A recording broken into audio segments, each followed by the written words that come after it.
आज की जो सच्ची घटना है, मिसिर पोखरा की घटना है। एक 40 साल का व्यक्ति होता है, वह अपने 3 बच्चों को और वह स्वयं यानी कि चारों बाप और बेटी ने जहर पीकर अपना जान गंवा देते हैं। क्या है पूरा मामला, आइए जानते हैं विस्तार से। नमस्कार, मैं हूं पप्पू कुमार। स्वागत है आपका सच्ची घटना पीके एम पर। एक 40 साल का व्यक्ति होता है जिनका नाम दीपक गुप्ता होता है, उर्फ उन्हें लड्डू भी कहा जाता था। उनका दूसरा नाम लड्डू था। वह मिसिर पोखरा में परिवार के साथ अपना रहा करता था, गुजर बसर किया करता था और वह अपना आजीविका चलाने के लिए रोड पर ठेले पर कपड़े आदि बेचा करता था।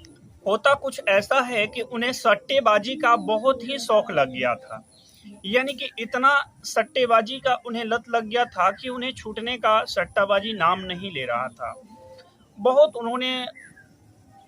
बहुत उनकी घर वाले जो होती है प्रयास करती है सट्टाबाजी छुड़ाने का, पर वह छुड़ा नहीं पाती है। और जो दीपक गुप्ता नाम का जो व्यक्ति होता है 40 वर्ष का, यह छोड़ने का नाम नहीं लेता है सट्टाबाजी।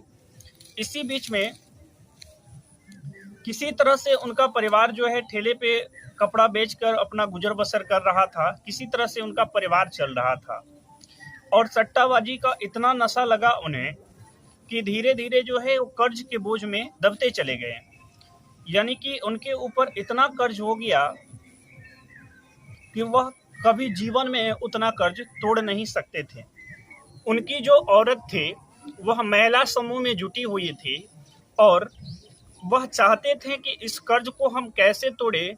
तो अपनी बीवी से वह बात करते हैं और कहते हैं कि महिला समूह से कुछ पैसे उठा लिया जाए और कर्ज तोड़ दिया जाए। पर जो उनकी औरत होती है, यह इस बात को सुनती है तो उन दोनों के बीच में कुछ अनबन हो जाता है।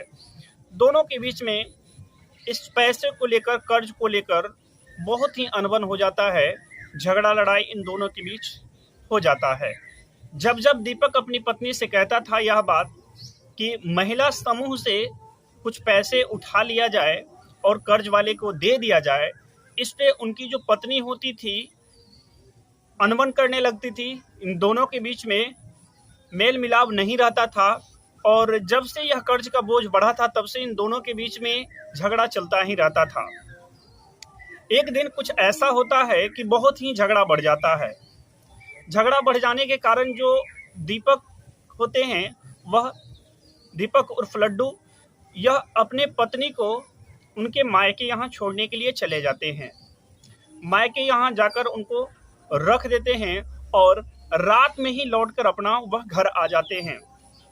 इसके बाद कुछ होता ऐसा है कि जो दीपक गुप्ता होते हैं वह शराब अपने साथ लेके आए हुए थे और उस शराब में खतरनाक कीटनाशक मिलाए हुए थे और घर आते हैं। घर आने के बाद वह शराब को अपनी 3 पुत्री को पिला देते हैं, जिनका नाम होता है नव्या, वह 9 वर्ष की थी। दूसरी उनकी पुत्री होती है आदिति, जिनका उम्र 7 वर्ष होता है और तीसरी उनकी पुत्री थी रिया, जिनका उम्र 5 वर्ष होता है। यह तीनों को शराब पिला देते हैं। तीनों पुत्री को पिता की नाराजगी के बारे में पता था और पापा से वह तीनों जो लड़की होती है बेहद प्यार करती थी। इस वजह से वह इस बात को नकार भी नहीं सकती थी और नकारी भी नहीं। पिताजी के कहने के मुताबिक तीनों लड़की ने शराब पी ली। उसके बाद फिर जो दीपक गुप्ता होते हैं वह भी शराब पी लेते हैं और शराब पीने के बाद 2 बजे रात को सभी को बारी बारी से उल्टियां होने लगा। छोटी बेटी जो रिया होती है वह भागते भागते दादी लालमणि के पास जाती है और वह कहती है कि पापा ने सभी को कुछ पिला दिए हैं और सभी को उल्टियां हो रहा है। इतना सुनने के बाद जो है दौड़ती हुई उस लड़की की दादी आती है। इसके अलावा कुछ गांव के लोग भी उनके साथ आते हैं और गांव में चारों तरफ कोहराम मच जाता है इस बात को सुनकर। गांव में चारों तरफ हल्ला हो जाता है इस बात का कि दीपक गुप्ता ने जहर पी लिया है और खुद अपनी लड़कियों को भी जहर पिला दिया है। यह बात को सुनकर पूरे गांव में हल्ला गुल्ला मच गया, चारों तरफ दौड़ भाग होने लगा।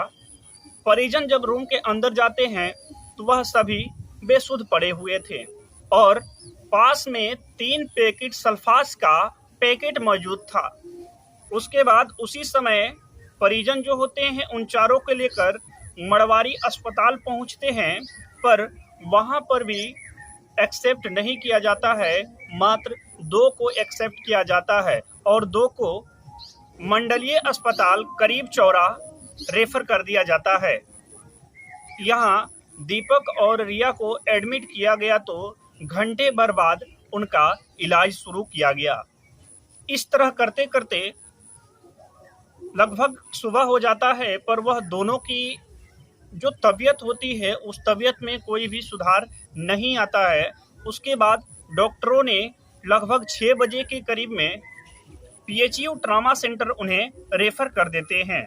इसके बाद वहां रेफ़र करने के बावजूद भी उन लोगों की तबीयत में कोई सुधार नहीं आता है और 7:30-8 बजे के करीब में सभी ने बारी बारी से अपना दम तोड़ देते हैं। एक परिवार में 4 मौत से परिवारों के ऊपर कहर टूट पड़ा था। उसके बाद जैसे ही दीपक गुप्ता की पत्नी को यह खबर मिलता है, जिनका नाम अनीता होता है, यह खबर मिलते ही अनीता वहां से भागी हुई दौड़ती हुई अपने घर आती है और बेसुध होकर गिर जाती है। तो क्या ऐसा करनी चाहिए या नहीं करनी चाहिए? क्या यह गलत हुआ इनके साथ या सही हुआ? कमेंट बॉक्स में अपना राय जरूर दीजिएगा। और यह घटना का सुनाने का उद्देश्य किसी को दिल को ठेस पहुंचाना या तकलीफ देना नहीं है। बस मेरा उद्देश्य यही है कि आप सुरक्षित रहें, सावधान रहें। जय हिंद, जय भारत।